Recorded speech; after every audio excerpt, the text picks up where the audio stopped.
ஆண்டவராகிய இயேசு கிறிஸ்துவின் நாமத்திலே உங்கள் அனைவருமே சிட்டி ஹார்வெஸ்ட் ஏஜி சபையில் நடைபெறுகிறதான இந்த ஞாயிற்றுக்கிழமை காலை ஆராதனையிலே வாழ்த்துகிறேன், வரவேற்கிறேன்.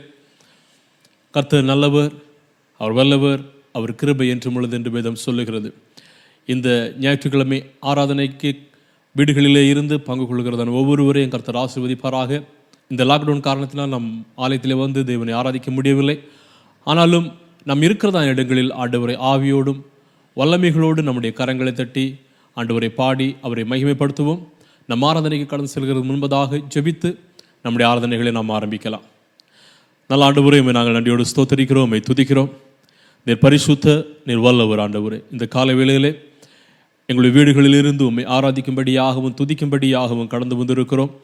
கர்த்தர் உம்முடைய பிள்ளைகளாகிய எங்கள் மீது மனதுருகி எங்களோடு ஆண்டவர் நீர் அசைவாடும்படியாக ஜெபிக்கிறேன். பேசுவீராக, ஆசீர்வதிப்பீராக. இயேசுவின் நாமத்தில் ஜெபிக்கிறோம் நல்ல பிதாவே, ஆமென், ஆமென், ஆமென். இப்போது நம்முடைய ஆராதனை குழுவானது நம்மை ஆராதனை குழுவாக நடத்துவார்கள். யாவரும் உற்சாகத்தோடும் ஆவின் வல்லமைகளோடு நிறைந்து பாடி ஆண்டவரை மகிமைப்படுத்துவோம்.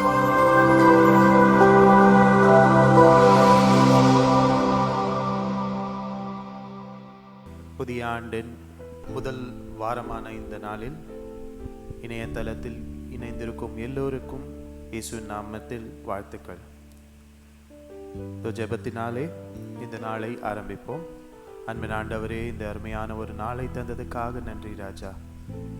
இதோ இணையதளத்தில் உம்முடைய பிள்ளைகளாகிய நாங்கள் உம்முடைய வார்த்தையை கேட்கவும், உம்முடைய பிரசன்னத்தை பாடவும், உம்முடைய புகழை போற்றவும் வந்திருக்கிறோம்.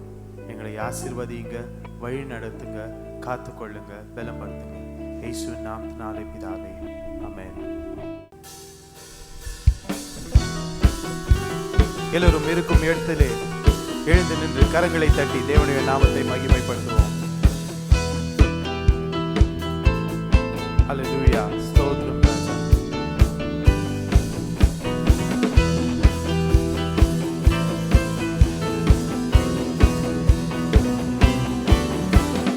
ஊற்றிடுமே உம் வல்லமையை இந்த நாளில் எங்கள் மேலே, ஊற்றிடுமே உம் அக்கினியை இந்த நாளில் எங்கள் மீது வல்லமையோடு, ஊற்றிடுமே உம் வல்லமையை இந்த நாளில் எங்கள் மேலே, ஊற்றிடுமே உம் அக்கினியை இந்த நாளில் எங்கள் மீது வல்லமையோடு. வல்லமை வல்லமை தாருமே, தேசத்தை உமக்காய் கலங்கிட, அபிஷேகம் அபிஷேகம் ஊற்றுமே, அனல் கொண்டு உமக்காய் எழும்பிட. வல்லமை வல்லமை தாருமே, தேசத்தை உமக்காய் கலங்கிட, அபிஷேகம் அபிஷேகம் ஊற்றுமே, அனல் கொண்டு உமக்காய் எழும்பிட.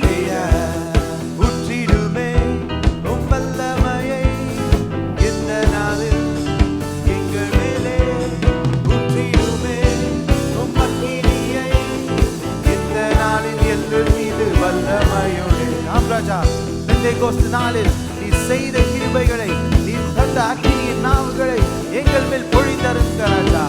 எங்களை பலப்படுத்துங்க, எங்களை ஸ்திரப்படுத்துங்க, எங்களை பயன்படுத்துங்க ராஜா.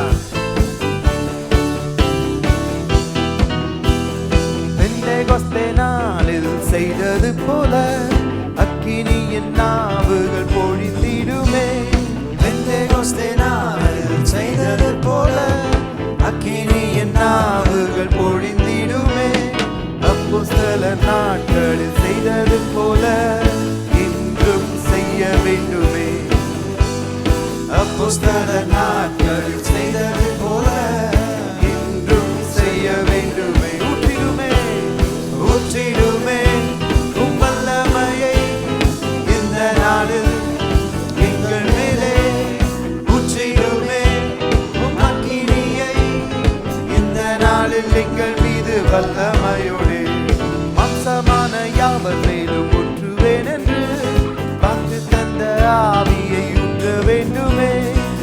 மோசமான யாவர் மேலும் ஊற்றுவேன் என்று வாக்கு தந்த ஆவியை ஊற்ற வேண்டுமே. நீச்சலாலும் கொண்டு சென்று நீந்தல் செய்யுமே, நதியாய் பாய்ந்திடுமே. ஹல்லேலூயா. நீச்சலாலும் கொண்டு சென்று நீந்தல் செய்யுமே, நதியாய் பாய்ந்திடுமே. ஊற்றிடுமே உம் வல்லமையை இந்த நாளில் எங்கள் மேலே. ஊற்றிடுமே உம் அக்கினியை இந்த நாளில் எங்கள் மீது வல்லமையோடு.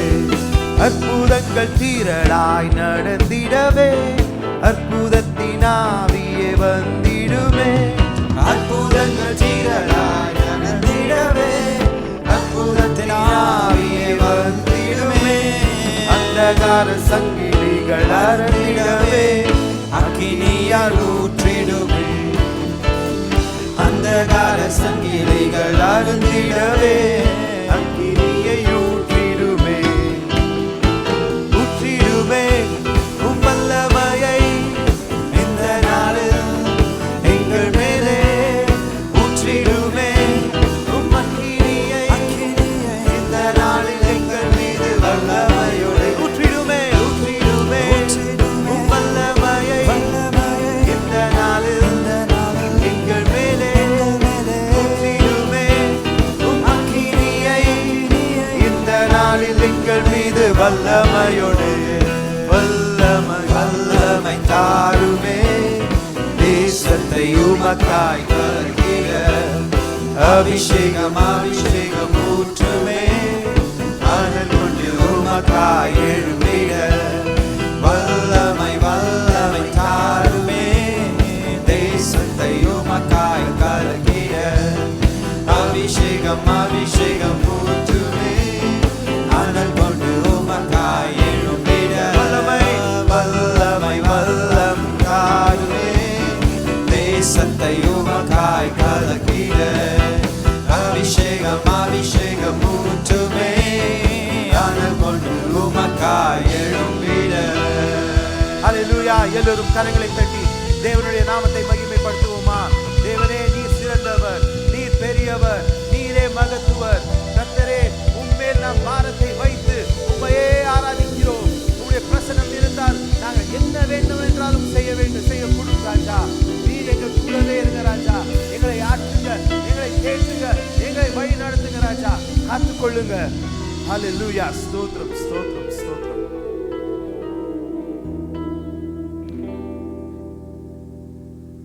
என்னடா மறுபடியும் லாக்டவுன் ஆரம்பிச்சிருச்சு, திரும்ப ஆன்லைன்லேயே சர்வீஸ் பார்க்கணுமா இருக்கே, இதெல்லாம் சோர்ந்து போயிருக்கீங்களா?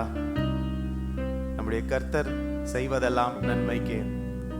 கர்த்தர் மேல் நம்முடைய எல்லா ஏக்கத்தையும் வைத்து விடலாம். அவர் மேல் நம்முடைய பாரத்தை வைத்து விடலாம். நாம் கலங்கி தவிக்க வேண்டிய அவசியமே இல்லை. அவர் நம்மை வழி நடத்துவார். இப்பொழுதும் இது ஒரு சிறிய நாட்களுக்கு தான், ஒரு சிறிய வேலைக்கு தான்.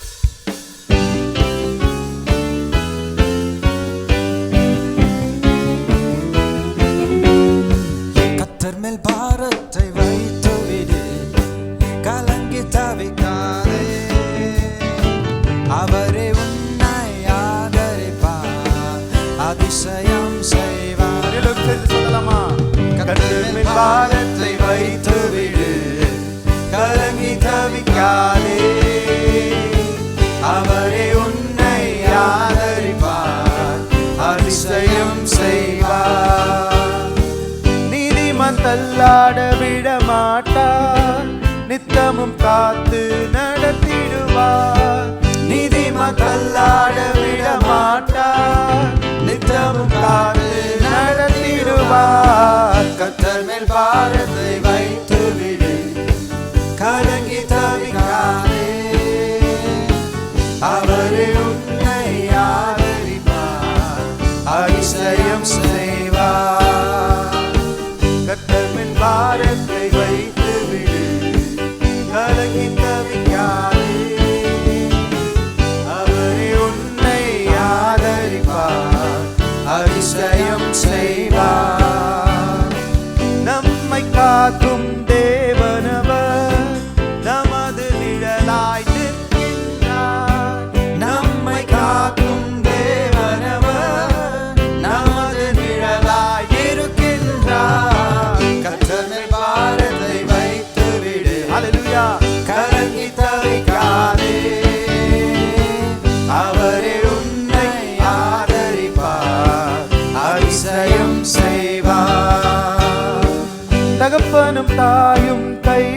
கைவிட்டாலும் அவரே நம்மை அணைத்துக் கொள்வார். தகப்பனும் தாயும் கைவிட்டாலும் அவரே நம்மை அணைத்துக் கொள்வார். கர்த்தர் மேல் பாரத்தை வைத்து விடு. அல்லேலூயா. கலங்கி கலங்கி தவிக்க வேண்டிய அவசியமில்லை. அவரே உன்னை ஆதரிப்பார், அதிசயம் செய்வார். சிங்கக்கேபியோ சூளை நெருப்போ அவர் உன்னை காத்திடுவார். சிங்கக்கேபியோ சூளை நெருப்போ அவர் உன்னை காத்திடுவார். அவரே என்னை காப்பவர், அவரே என்னை காண்பவர். சொல்லலாமா? அவரே என்னை காப்பவர், அவரே என்னை காண்பவர். சிங்கக்கேபியோ சூளை நெருப்போ அவர் உன்னை காத்திடுவார். சிங்கக்கேபியோ சூளை நெருப்போ அவர் உன்னை காத்திடுவார். சிங்கக்கேபியில் நான் விழுந்தேன், அவர் என்னோடு அமர்ந்திருந்தார். சுட்டெரிக்கும் அக்கினியில் நடந்தேன், பனித்துளியாய் என்னை நனைத்தார். எல்லாரும் சொல்லலாமா? சிங்கக்கேபியில் நான் விழுந்தேன், அவர் என்னோடு அமர்ந்திருந்தார். அல்லேலூயா. சுட்டெரிக்கும் அக்கினியில் நடந்தேன், பனித்துளியாய் என்னை நனைத்தார். சிங்கக்கேபியோ சூளை நெருப்போ அவர் என்னை காத்திடுவார். சிங்கக்கேபியோ சூளை நெருப்போ அவர் என்னை காத்திடுவார். எதிரிகள் என்னை சுற்றி வந்தாலும் தூதர் சேனைகள் கொண்டென்னை காப்பாரே. எதிரிகள் என்னை சுற்றி வந்தாலும் தூதர் சேனைகள் கொண்டென்னை காப்பாரே.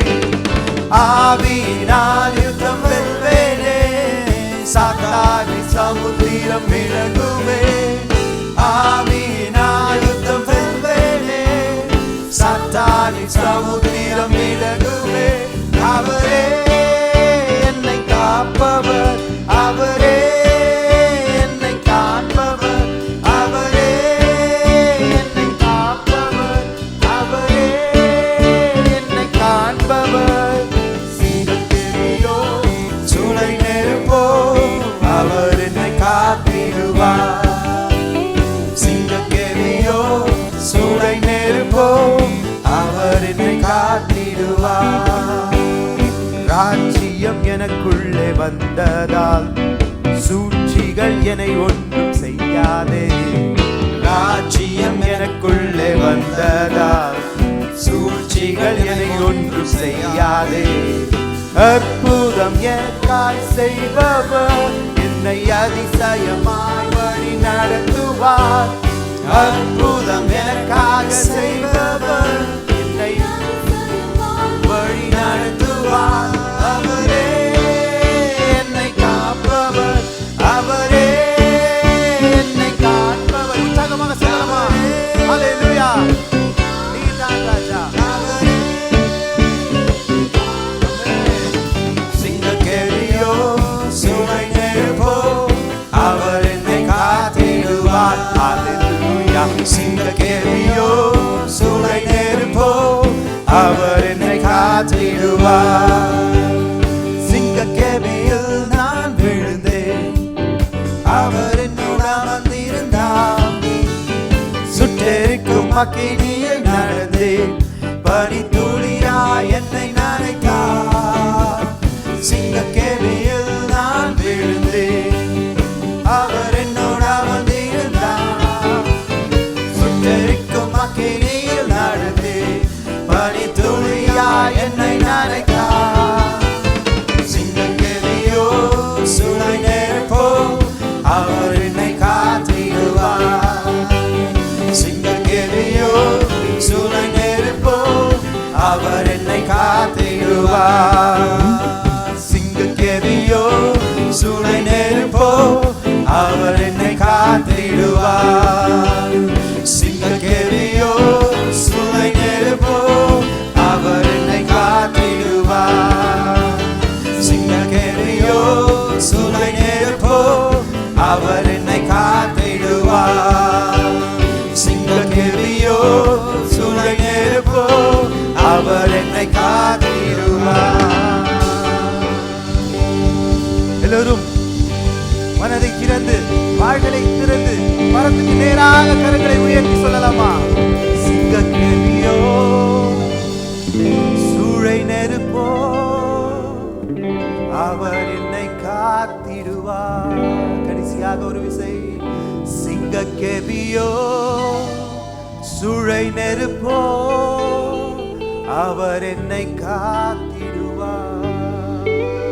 அல்லேலூயா. கரங்களை தட்டி தேவனுடைய நாமத்தை மகிமைப்படுத்துவோம்.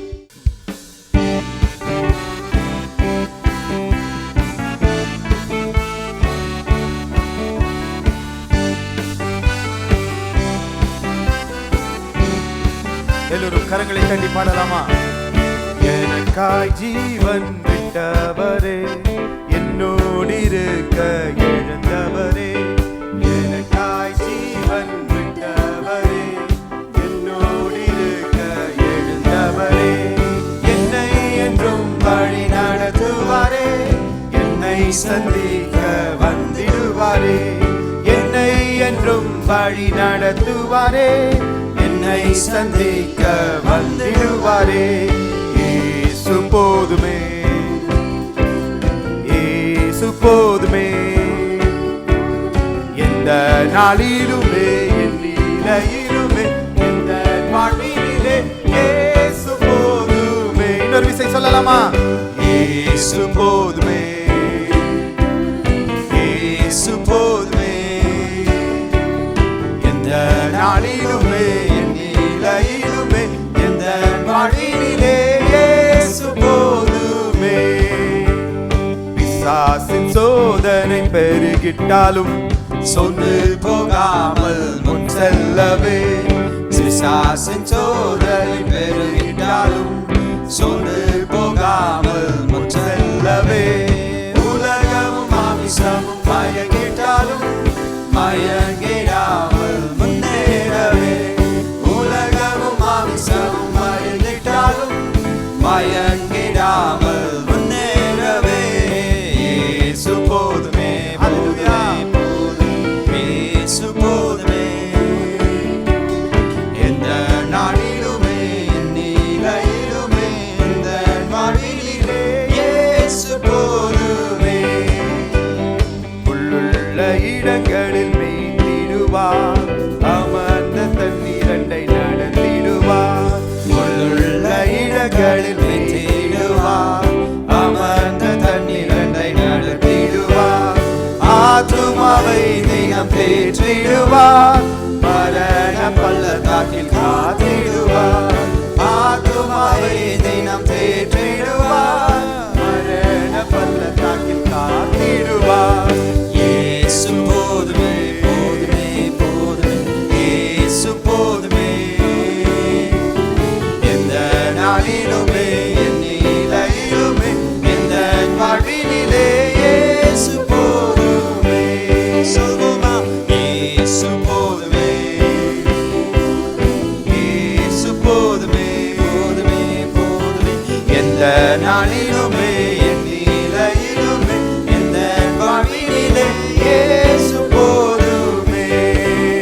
எந்தன் கண்மலையானவரே, என்னை காக்கும் தெய்வம் நீரே, எந்தன் கண்மலையானவரே, என்னை காக்கும் தெய்வம் நீரே. வல்லமை மாட்சிமை நிறைந்தவரே, மகிமைக்கு பாத்திரரே, வல்லமை மாட்சிமை நிறைந்தவரே, மகிமைக்கு பாத்திரரே.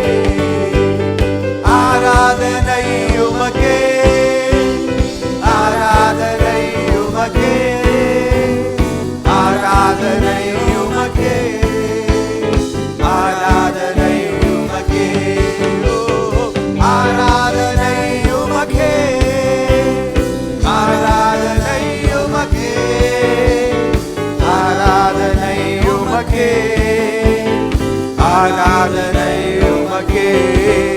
உந்தன் சிறகுகளின் நிழலில் என்றென்றும் மகிழச் செய்தி.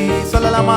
உந்தன் சிறகுகளின் நிழலில் என்றென்றும் மகிழச் செய்தி.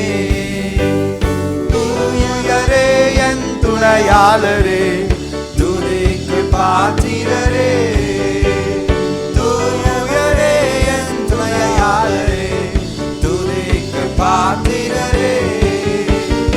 ஆராதனை உமக்கே, ஆராதனை உமக்கே, ஆராதனை உமக்கே, ஆராதனை உமக்கே. இன்னொரு விஷயம் சொல்லலாமா? ஆராதனை உமக்கே, ஆராதனை உமக்கே, ஆராதனை உமக்கே, ஆராதனை உமக்கே. எந்த உயிருள்ள நாட்களெல்லாம் உம்மை புகழ்ந்து பாடிடுவே. எந்த உயிருள்ள நாட்களெல்லாம் உம்மை புகழ்ந்து பாடிடுவே. ராஜா நீ செய்த நன்மைகளை எண்ணியே துதித்திடுவே. ராஜா நீ செய்த நன்மைகளை எண்ணியே துதித்திடுவே.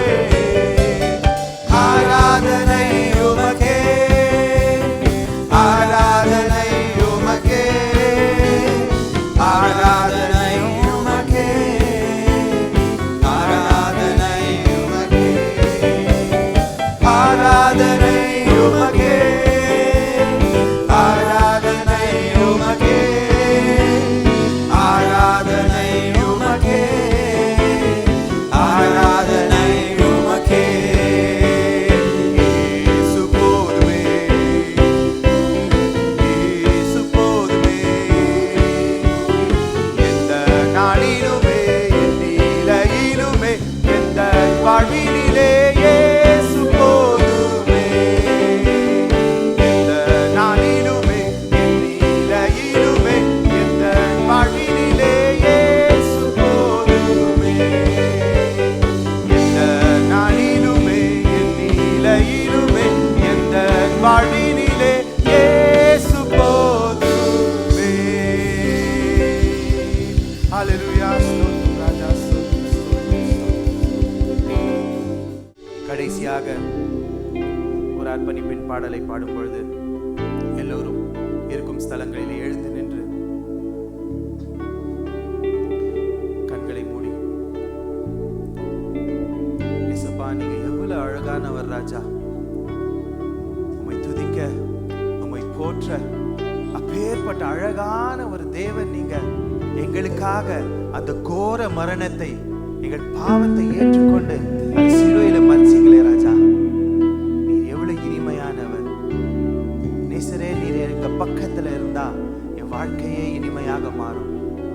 இதோ ராஜா, இந்த பாடலை பாடும் பொழுது உம்முடைய பிரசன்னம் எங்களை ஆட்கொள்ளட்டும்.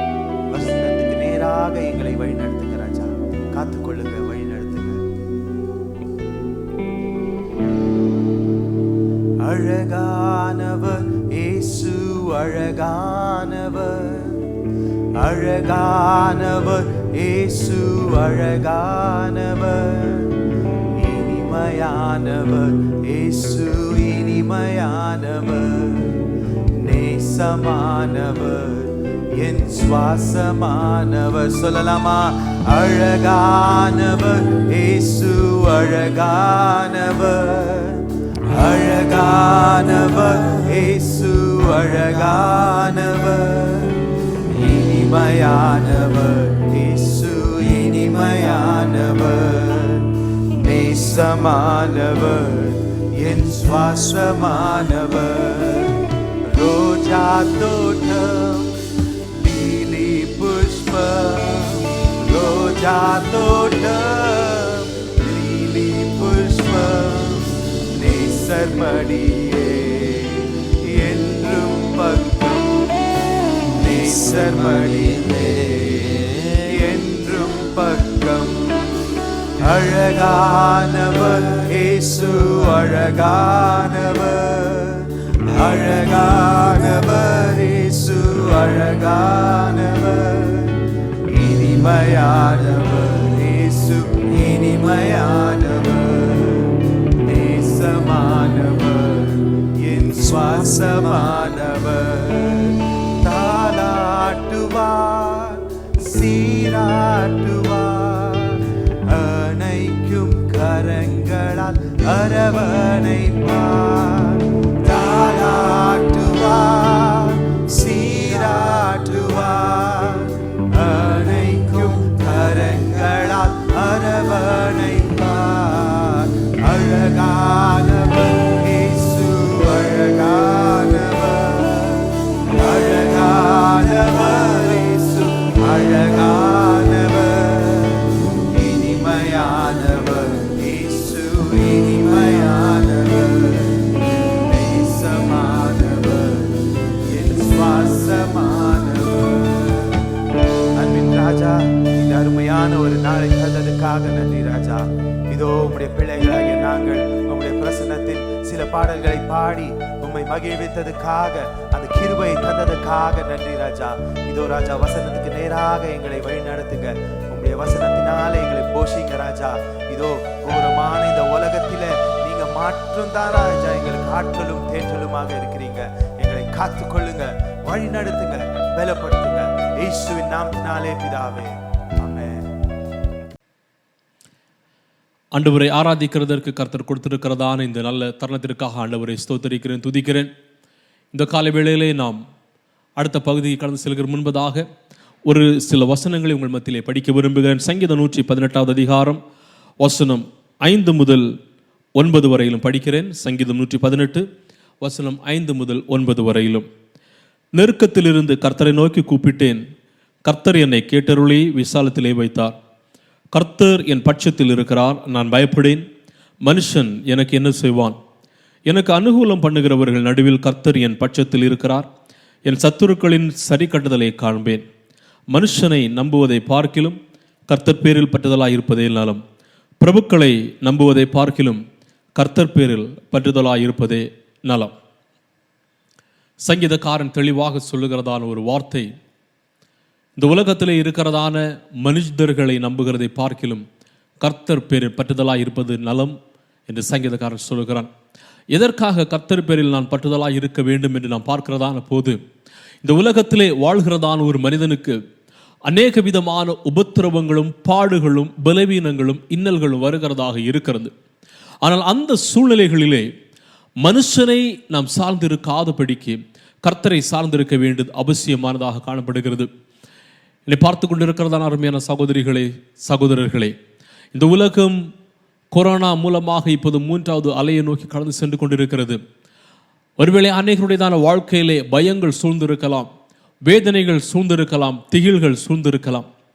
ஆனால் நீங்களும் நானும் செய்ய வேண்டியதான ஒரு காரியம், சங்கீதக்காரன் சொல்லுகிறதை போல, நெருக்கத்திலிருந்து கர்த்தரை நோக்கி கூப்பிட்டேன், கர்த்தர் என்னை கேட்டருளி என்னை விசாலத்திலே வைத்தார் என்று வேதத்திலே சங்கீதக்காரன் கற்றுத் வருகிறார். எனவே இந்த காலகட்டத்திலே மனிதனை நம்பாத படிக்கு கர்த்தர் பேரில் பற்றுதலாக இருந்து அவரை நோக்கி கூப்பிட்டு அவரை சார்ந்திருக்கும் போது கர்த்தர் அவருடைய பிள்ளைகளுக்கு அடைக்கலம் கொடுக்கிறதான தேவனாக இருக்கிறார்.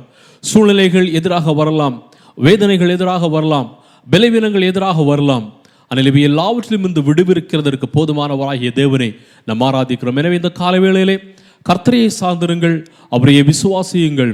அவரே அவருடைய பிள்ளைகளுக்கு செழிப்பையும் இளைப்பாறுதல்களையும் அவர் அருளுகிறவராக காணப்படுகிறார். இந்த காலவேளையிலே இணைந்திருக்கிறதான உங்கள் ஒவ்வொருவரையும் கர்த்தர் ஆசீர்வதிப்பாராக.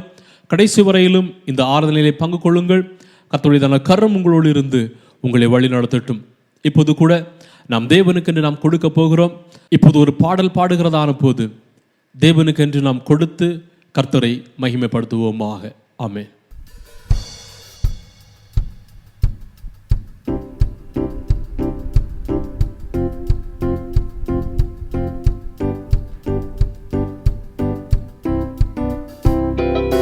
வாக்கு பண்ணினவர் மாறிடார், வாக்கு தத்தம் நிறைவேற்றுவார். வாக்கு பண்ணினவர் மாறிடார், வாக்கு தத்தம் நிறைவேற்றுவார். சோர்ந்து போகாதே, நீ சோர்ந்து போகாதே, ஹே சோர்ந்து போகாதே. உன்னை அழைத்தவர் உண்மையுள்ளவர். சோர்ந்து போகாதே, நீ சோர்ந்து போகாதே, ஏஹே சோர்ந்து போகாதே, உன்னை அழைத்தவர் உண்மையுள்ளவர்.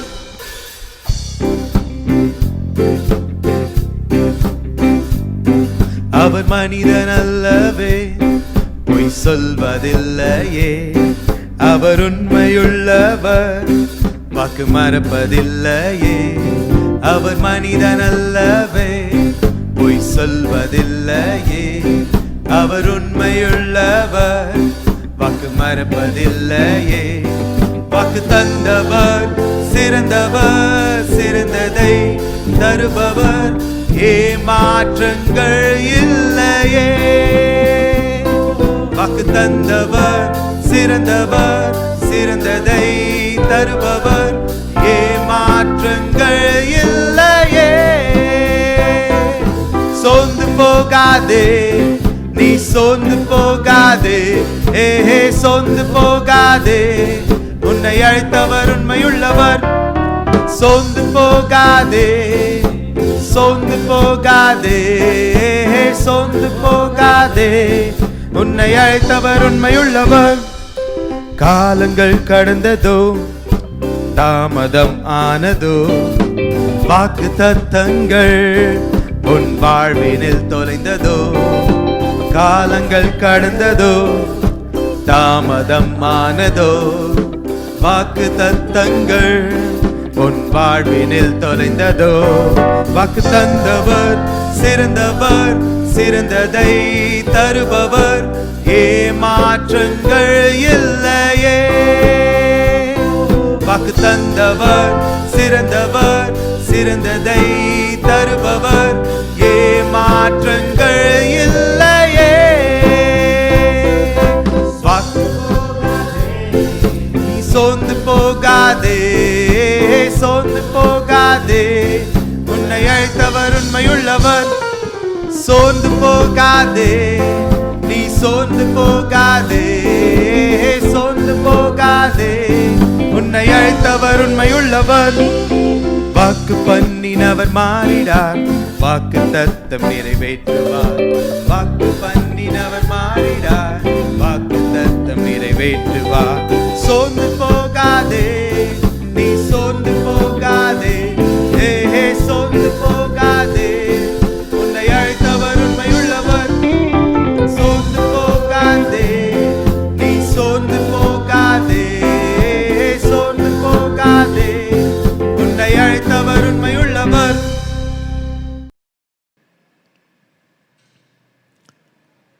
படைக்கப்பட்டதான காணிக்கைகளுக்கும் தசமபாகங்களுக்காகவும் ஜெபிக்கலாம். நல்ல பிதாவே, உம்மை நாங்கள் நன்றியோடு ஸ்தோத்தரிக்கிறோம், உம்மை துதிக்கிறோம்.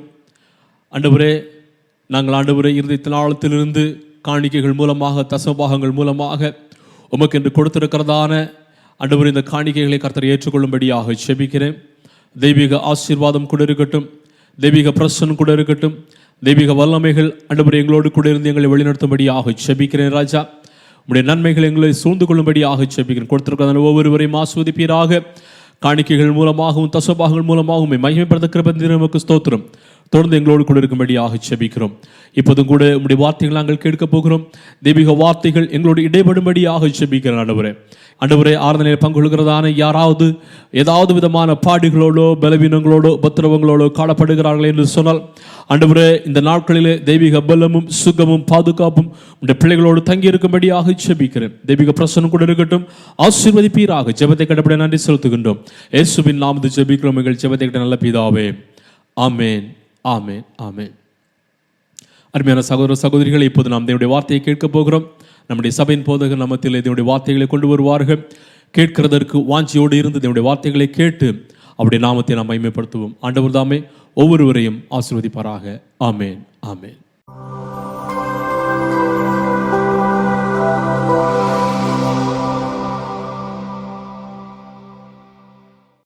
Good morning, friends. It's such a joy to have you for our online Tamil service.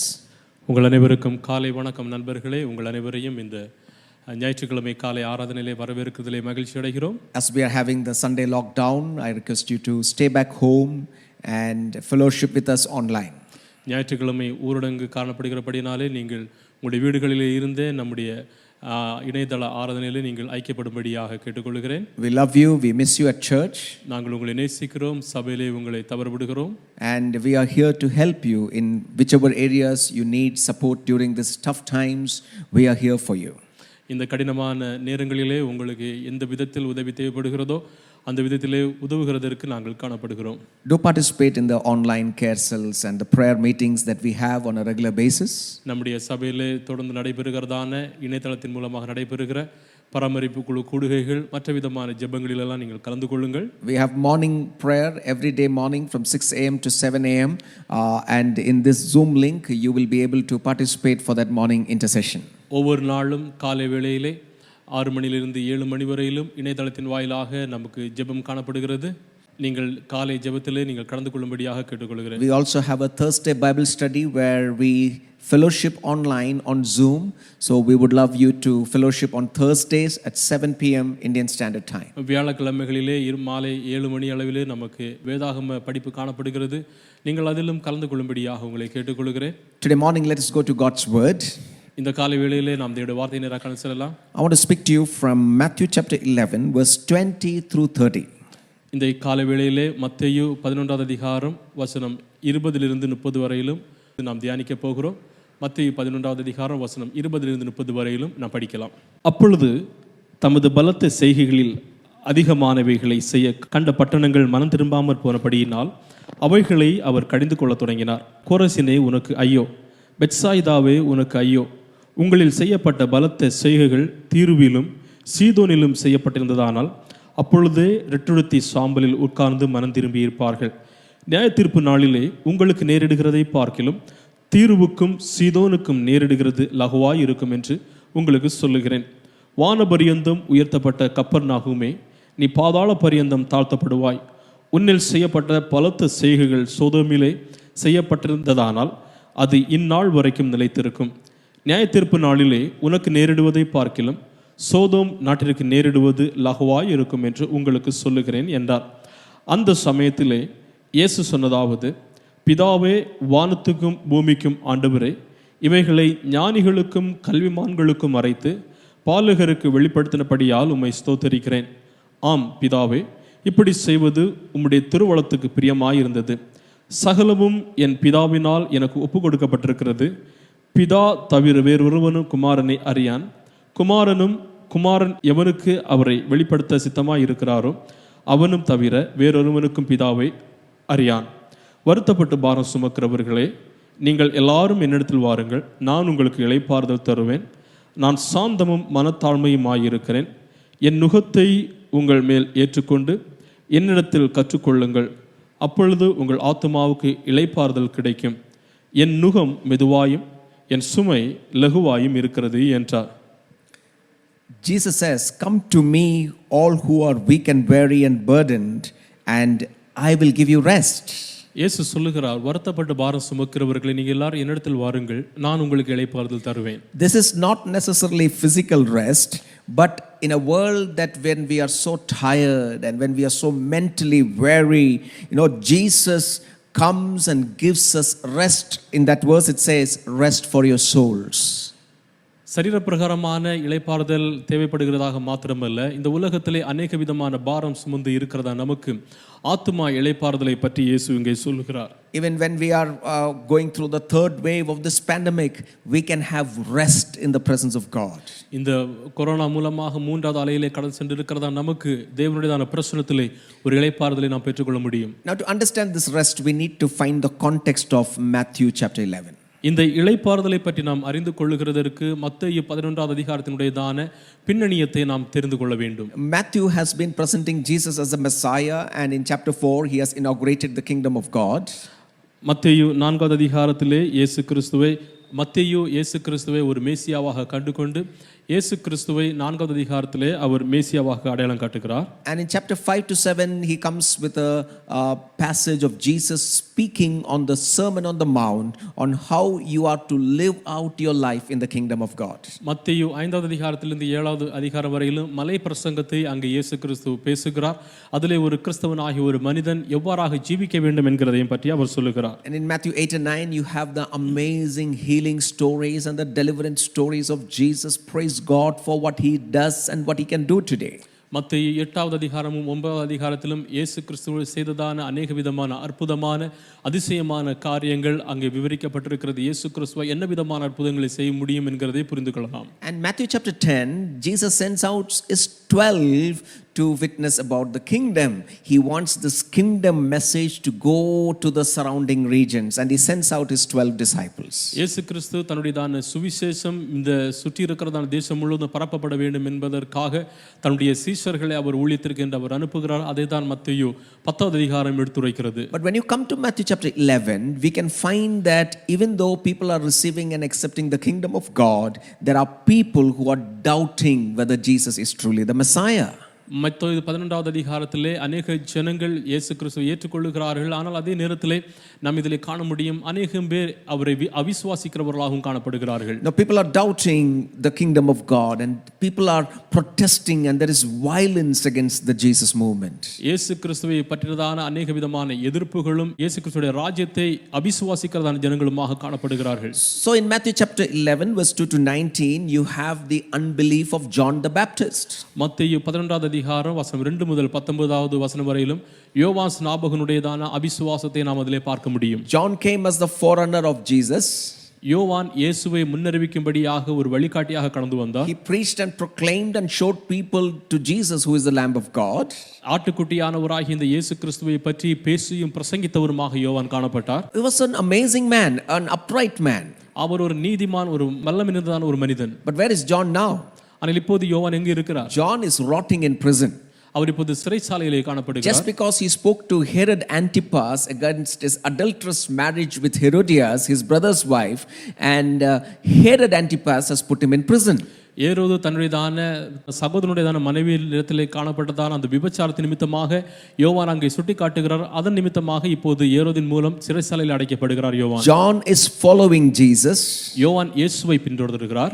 And he is doing the right things. அவர் நல்ல காரியங்களை செய்கிறார். But where is John now? ஆனால் இப்போது யோவான் எங்க இருக்கிறார்? He is in the prison. அவர் சிறையிலே காணப்படுகிறார். He is facing mental struggles. He is facing anxiety whether all what he did to by following Jesus and proclaiming Jesus as the Messiah was whether it is true. அவர் பிரசங்கித்ததான இந்த இயேசு கிறிஸ்து அவர்தான் உண்மையான மெசியாவா என்கிறதான அநேக விதமான கவலைகளிலும் அநேக விதமான அழுத்தத்திலும் மன ரீதியாக அவர் கடந்து செல்கிறார். So what is rest for John who is in prison? இப்போது சிறையிலே இருக்கிறதான இந்த யோவானுக்கு இளைப்பாறுதல் என்றால் என்ன? So what is rest for the people who are suffering in the world today even after following Jesus Christ? இயேசு கிறிஸ்துவை பின்பற்றினதற்கு அப்புறமாக இந்த உலகத்திலே பாடுகள் வழியாக கடந்து சென்று கொண்டிருக்கிறதான ஜனங்களுக்கு இளைப்பாறுதல் என்றால் என்ன? We find rest that Jesus offers in this passage. இந்த பகுதியிலே இயேசு கிறிஸ்து அளிக்கிறதான அந்த இளைப்பாறுதலை நாம் பார்க்க முடியும். And then we can find in Matthew chapter 11 verse 20 to 24 unbelief of the people around the town Jesus was ministering in. அதற்கு அப்புறமாக வசனம் 20லிருந்து 24 வரையிலும் இயேசு கிறிஸ்து இருந்ததான அந்த பகுதியில் இருக்கிறதான ஜனங்களுடையதான அவிசுவாசத்தை பற்றி பார்க்க முடியும். The three towns of Chorazin and Bethsaida and Capernaum are not believing in Jesus now. And remember, this is where Jesus did his miracles. This is where Jesus did his ministry. And people were wow. And now people are rejecting Jesus. And he's pronouncing woe unto them.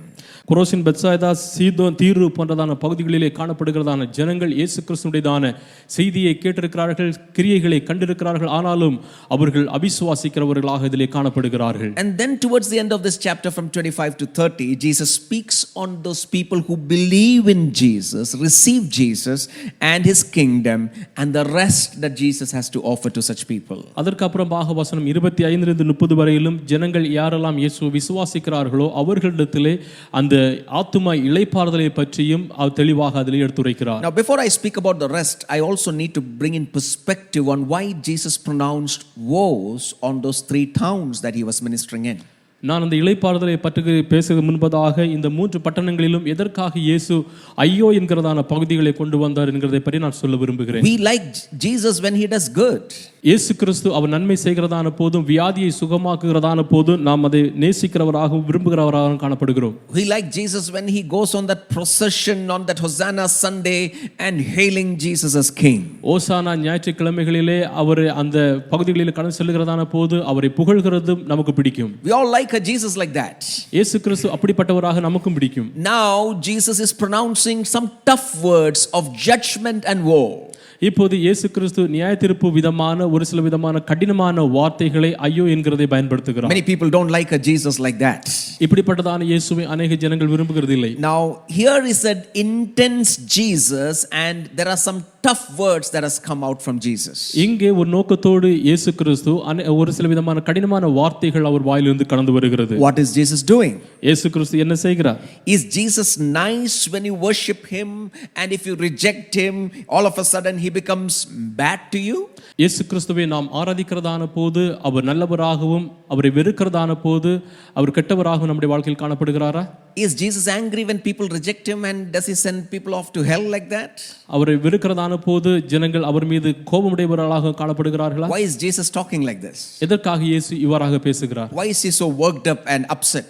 எதற்காக இப்படி எழுந்து அவர் அழுத்தமுள்ளவராக காணப்படுகிறார்? Friends, we must understand that these are the first warnings of judgment and some kind of divine justice we come across in the gospel. நண்பர்களே, நாம் ஒன்றை புரிந்து கொள்ள வேண்டும். இதுதான் இயேசு கிறிஸ்துவுடையதான முதலாவது எச்சரிக்கையாக காணப்படுகிறது. இந்த சுவிசேஷத்திலே இயேசு கிறிஸ்துவுடையதான நீதியையும் நியாயத்தீர்ப்புமாகவும் காணப்படுகிறது. Is Jesus sending people to hell? இயேசு கிறிஸ்து ஜனங்களே அவர் நரகத்திற்கு அனுப்புகிறாரா? Now this is not a passage to talk about hell. இந்த பகுதி நரகத்தை பற்றி பேசுகிறதற்கான பகுதி அல்ல. There are other occasions in this gospel, we will look at it later, when Jesus speaks about judgment and hell.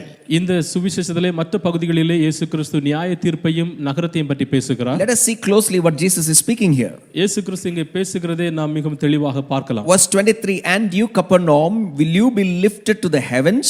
No, you are not going to heaven because you are rejecting Jesus, but where are you going? You are going down to Hades. வானபரியந்தம் உயர்த்தப்பட்ட கப்பர்நாகுமே, நீ பாதாள பரியந்தம் தாழ்த்தப்படுவாய். So Jesus mentioned the word Hades. That means it is the word for the realm of the dead, where the dead are laid. இங்கே இயேசு கிறிஸ்து பாதாளம் என்கிறதான ஒரு வார்த்தையை அவர் பயன்படுத்துகிறார். அதனுடையதான அர்த்தம் என்னவென்று சொன்னால் மரித்தவர்கள் போய் சேருகிறதான இடம். And he's telling that these three towns where Jesus has been ministering, they are rejecting the gospel message of Jesus, the kingdom message, so they are getting into destruction. That's the message of Jesus. இங்கே இயேசு கிறிஸ்துவினுடையதான செய்தியை இந்த மூன்று பட்டணங்களில் இருக்கிறதான ஜனங்கள் கேட்டிருக்கிறார்கள். ஆனால் அவர்கள் இயேசு கிறிஸ்துவினுடையதான செய்தியை வெறுக்கிறவர்களாக காணப்படுகிறார்கள். அவர்கள் எங்கு சேருவார்கள் என்று சொன்னால் இந்த பாதாளம் போன்றதான இடத்திலே. They are going to be dying, they are going to be destroyed. அவர்கள் மரிக்க போகிறார்கள், அழிய போகிறார்கள். What triggers this response of Jesus? எதற்காக இயேசு கிறிஸ்து இப்படிப்பட்டதான வார்த்தைகளை அவர் பேசுகிறார்? Matthew chapter 11 verse 20 says, மத்தேயு 11 அதிகாரம் 20 சொல்லுகிறது, அப்பொழுது தமது பலத்த செய்கைகளில் அதிசயமானவைகளை செய்ய கண்ட பட்டணங்கள் மனம் திரும்பாமல் போனபடியினால் அவைகளை அவர் கடிந்து கொள்ள தொடங்கினார். They did not repent, and that's why Jesus pronounced this woes of destruction upon those people. அவர்கள் மனம் திரும்பவில்லை, எனவே தான் இந்த விதமான காரியங்களை இயேசு கிறிஸ்து அவங்க பேச தொடங்கினார். So very clearly we understand from this passage that if we do not live a life of repentance, we are heading towards destruction and death. நாம் மிகவும் தெளிவாக புரிந்து கொள்ள முடியும். இயேசு கிறிஸ்துவின் செய்தி நிமித்தமாக மனம் திரும்பாமல் போனால் நாமும் அந்த பாதாளம் போனதான அழிவிலே சந்திக்க நேரிடும். To repent means to turn around. மனம் திரும்ப என்று சொன்னால் திரும்புகிறது. You were going in one direction and now you are told by Jesus that that direction leads to Hades, destruction, death and decay. So you need to turn around and go the direction that Jesus wants us to go. நாம் ஒரு திசை வழியாக கடந்து சென்று கொண்டிருக்கிறோம். இப்போது இயேசு சொல்லி இருக்கிறார் இந்த பகுதி ஒரு தவறான பகுதி என்று. நாம் அதிலிருந்து ஒரு திருப்பு முனை போனதான திசையை நாம் தெரிந்தெடுத்து அதன் வழியாக நாம் அந்த மரணம் போன்றதான பாதாளத்திற்கு கடந்து செல்லாமல் வர வேண்டும். Jesus has been proclaiming the kingdom of God. இயேசு கிறிஸ்து தேவனுடைய ராஜ்யத்தை குறித்து பிரசங்கித்துக் கொண்டிருக்கிறார். Repent and come into the kingdom of God. மனம் திரும்பி தேவனுடைய ராஜ்யத்திலே கடந்து வாருங்கள். And there have been people who are receiving Jesus and have come into his kingdom. அநேக ஜனங்கள் இயேசு கிறிஸ்துவை பெற்றுக்கொண்டு தேவனுடைய ராஜ்யத்திலும் சேர்த்துக் கொள்ளப்படுகிறார்கள். But most of the people in these towns are rejecting Jesus in spite of he being there, living with them and showing them that he is the Messiah. ஆனால் இந்த பட்டணத்திலே காணப்படுகிறதான அநேக ஜனங்கள் இயேசு கிறிஸ்துவோடு கூட வாழ்கிறதற்கும் பதிலாக இயேசு கிறிஸ்துவை பற்றி அறிவிக்கிறதற்கும் பதிலாக அவர்கள் வெறுக்க ஆரம்பிக்கிறார்கள். And Jesus is telling them the consequences of rejecting Jesus and his kingdom. இப்போது தேவ ராஜ்யத்தையும் இயேசு கிறிஸ்துவை வெறுக்கிறதற்கான விளைவுகளை பற்றி இங்கே இயேசு சொல்லுகிறார். And when you see Jesus pronouncing this verse, you may feel that Jesus is very mean or arrogant or angry and rude. நீங்கள் இந்த விதமான இயேசு கிறிஸ்து பேசுகிறதான ஐயோ என்கிறதான இந்த வார்த்தைகளை பார்க்கிறதான போது நீங்கள் கூட ஒருவேளை நினைக்கலாம் இயேசு கிறிஸ்து மிகவும் கோபமுடையவராக மிகவும் கடினமுடையவராக காணப்படுவார் என்று. But when we see what Jesus is doing, Jesus is acting and behaving like an Old Testament prophet. When a prophet sees the doom and the destruction that is coming ahead, the prophets of the Old Testament have pronounced woe upon their people. ஆனால் இயேசு கிறிஸ்து இங்கே சொல்லுகிறதே நாம் இந்த பின்னணித்தின் வழியாக பார்க்கிறதான போது பழைய ஏற்பாட்டினுடையதான ஒரு தீர்க்கதரிசியை பிரதிபலிக்கிறவராக இயேசு கிறிஸ்து காணப்படுகிறார். பழைய ஏற்பாட்டின் தீர்க்கதரிசிகள் அவர்கள் தீர்க்கதரிசனமான வார்த்தைகளை பிரசங்கித்தார்கள். ஆனால் ஜனங்கள் செவி கொடுக்காமல் போனதான போது நியாய தீர்ப்புகளை அங்கே அறிவித்தவர்களாக இருந்தார்கள். In the Old Testament you have God calling the nation of Israel and making them his people. பழைய ஏற்பாட்டிலே தேவன் இஸ்ரவேல் ஜனங்களை தெரிந்தெடுத்து அவர்களை ஒரு தேசமாக மாற்றுகிறார். He gave them the 10 commandments, the law, and some 613 additional commands. அவர்களுக்கு 10 கட்டளைகளையும் அதற்கு அப்புறமாக 603க்கும் மேலான கற்பனைகளையும் அவர் கொடுத்தார். He gave them this law that they will be separate and from all the other nations, and they can be separate from all the other nations, and they can be shaped into a people of justice, generosity, holiness, and uniqueness. நீதி உள்ளவர்களாகவும் உதார்த்தம் உள்ளவர்களாக இருக்கும்படியாக தேவன் இந்த ஜனங்களை அவர் தனக்கென்று மற்ற தேசங்களிலிருந்து பிரித்தெடுக்கப்பட்டவர்களாக இருக்கும்படியாகவும் அவர்களுக்கு இந்த கட்டளைகளை கொடுத்தார். He called them as a kingdom of priests, and as Jesus puts up in the New Testament, he wants them to be the light on the hill or the salt and the light that can influence the nations about the one true God. பிரதான ஆசாரியர்களாக அவர்களை தேர்ந்தெடுத்து இந்த உலகத்திலே உப்பாகவும் வெளிச்சமாகவும் இருந்து மற்றவர்களுக்கு பிரயோஜனமுள்ளவர்களாக இருக்கும்படியாக அவர்களை அவர் தேர்ந்தெடுத்தார். But if you look at the books of the Old Testament, how did the children of Israel do? ஆனால் இந்த பழைய ஏற்பாட்டினுடையதான புத்தகங்களை பார்க்கிறதான போது இஸ்ரவேல் ஜனங்கள் எப்படி எதை செய்தார்கள்? They did very poorly. அவர்கள் மிகவும் குறைவான காரியங்களிலே செய்தவர்களாக They went இருந்தார்கள். away from God's calling in spite of God giving them the promised land. தேவன் அவர்களுக்கு வாக்குத்தத்தம் பண்ணப்பட்டதான அந்த தேசத்தை கொடுக்கிறதற்கு अनेक விதமான வழிகளில் தேவனை விட்டு விலகினவர்களாக இருந்தார்கள். And God raised a prophet. Some 15 books in the Old Testament are these prophets coming and calling Israel to repent and come to God. அதற்கு அப்புறமாக தேவன் தீர்க்கதரிசிகளை எழுப்பினார். பழைய ஏற்பாட்டிலே 15க்கும் அதிகமான தீர்க்கதரிசிகள் எழும்பி இவர்களுக்காக பேசினார்கள். The role of the prophets is to warn them and to correct them and to bring them back into Yahweh's ways.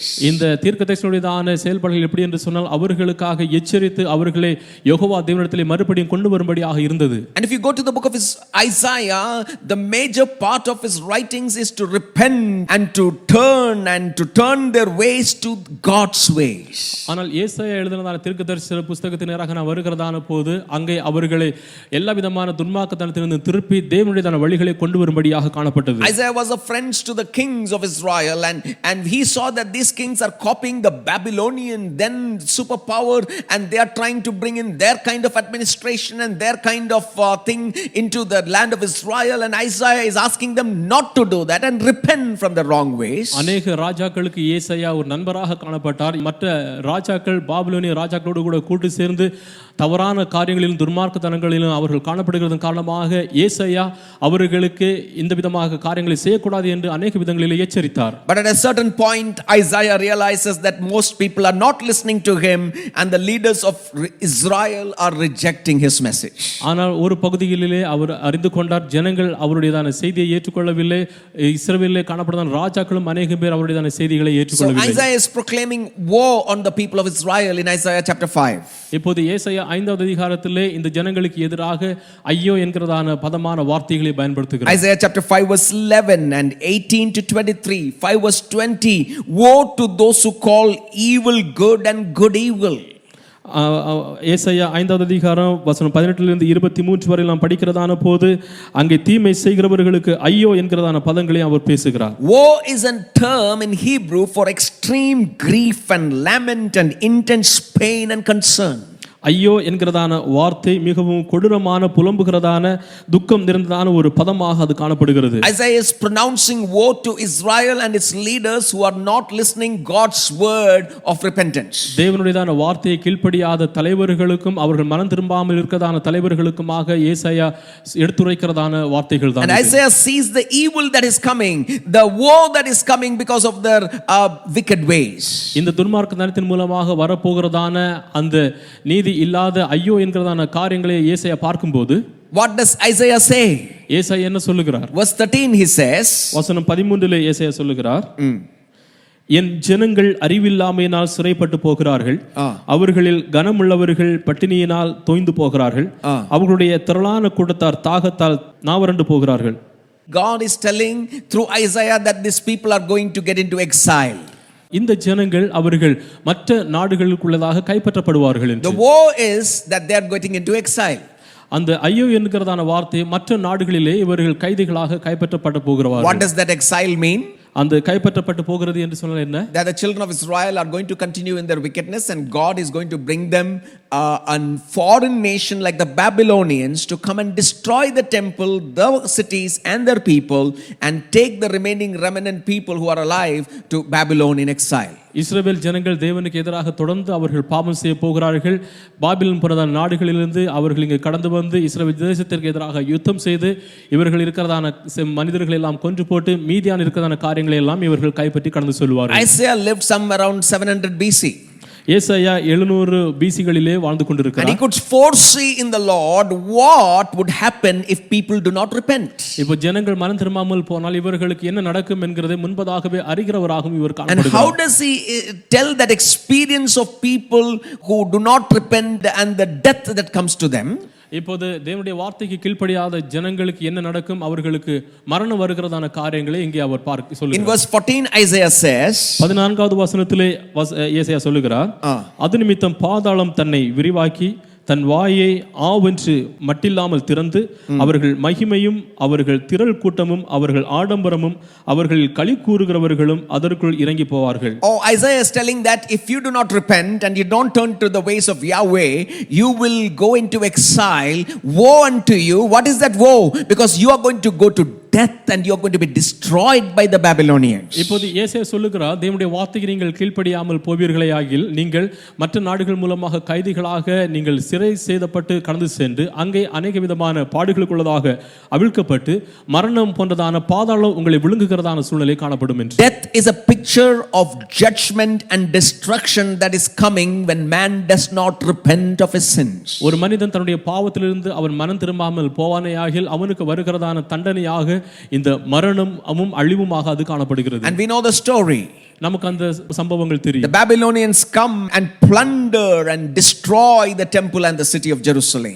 பாபிலோனியர்கள் அவர்கள் கடந்து வந்து எருசலேமை முழுவதுமாக அழித்து எல்லாவற்றையும் எடுத்தார்கள். Take the people captive to Babylon. ஜனங்களையும் அவர்கள் எடுத்து பாபிலோனுக்கு கடந்து சென்றார்கள். After 70 years in 3 settlements, people come back to the promised land as God delivers them out of the hand of the Persians. 70 வருடங்களுக்கு அப்புறமாக தேவன் கொஞ்சம் கொஞ்சமாக பெர்சியர்களுடையதான கரங்களிலிருந்து இவர்களை விடுவிக்கிறார். And the Babylonians were overtaken by the Persians now. இப்போது பாபிலோனியர்கள் பெர்சியர்களால் அங்கே கைப்பற்றப்பட்டார்கள். And remember what happened. இப்போது என்ன நடந்தது என்று பாருங்கள். Before the exile they were an independent and a free nation.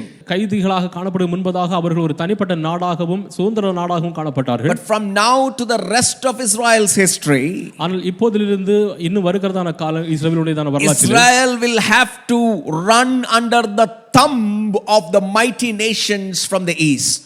இவர்கள் இப்போது வாக்குத்தத்தம் பண்ணப்பட்டதான தேசத்திற்கு வந்தார்களும் அவர்களுடையதான கடைசி வரையிலும் இந்த ராஜ்யத்திற்கு ஒரு அடிமை உள்ளவர்களாக ஒரு ஜனங்களாக தான் இவர்கள் காணப்பட வேண்டும். After the Babylonians come the Persians. பாபிலோனியர்களுக்கு அப்புறமாக பெர்சியர்கள் கடந்து வருகிறார்கள். Then the Greeks come. அதற்கு அப்புறமாக கிரேக்கர்கள் கடந்து Then the வருகிறார்கள். Egyptians come. அதற்கு அப்புறமாக எகிப்தியர்கள் கடந்து And வருகிறார்கள். Syrians come.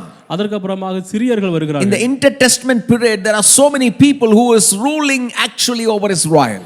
இந்த விதமான காலகட்டத்திலே अनेक விதமான ஜனங்கள் இஸ்ரவேலை ஆளுகிறவர்களாக And காணப்படுகிறார்கள். about 40 years before the birth of Christ, the Romans take over the major rule of the Middle East. இயேசு கிறிஸ்துவுக்கு பிறப்புக்கு முன்பதாக ரோமானியர்கள் அதை எடுத்துக்கொண்டவர்களாக So காணப்பட்டார்கள். when Jesus is born, the Romans are ruling over the nation. இயேசு கிறிஸ்து பிறந்ததான போது ரோமர்கள் இந்த ராஜ்யத்தை ஆளுகிறவர்களாக இருந்தார்கள். And And that is the story in which Jesus grew up.